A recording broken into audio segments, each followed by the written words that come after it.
Well, around here, there's one winter storm by which all others are judged, the blizzard of 78. Check that out. For those of us who lived through it, we remember where we were 41 years ago when southern New England was reeling from the historic snowstorm. And tonight, meteorologist TJ Del Santo takes a closer look back at the blizzard's impact. Officially, Woonsocket had the most snow during the blizzard of 1978, so we stopped by a local diner for a cup of coffee and to listen to some memories from that storm 41 years ago.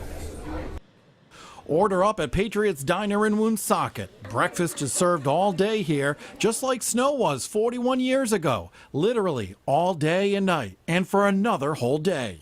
Gosh, it just kept snowing and snowing and snowing. I was lucky I wasn't out. The blizzard of 78 dumped more than 2 feet of snow on Providence and more than 3 feet on Woonsocket, catching many off guard. It just kept burying us, and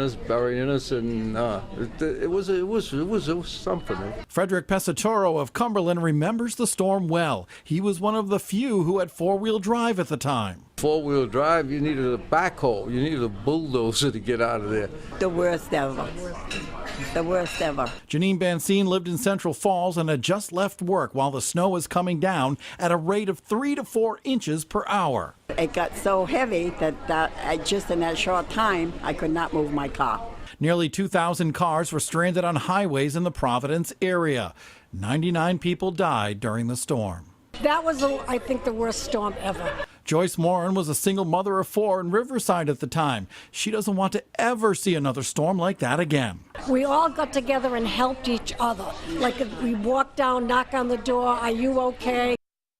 A storm of that magnitude could certainly happen again, but with modern day weather technology, hopefully the impacts wouldn't be as bad. I'm TJ Del Santo, Eyewitness News.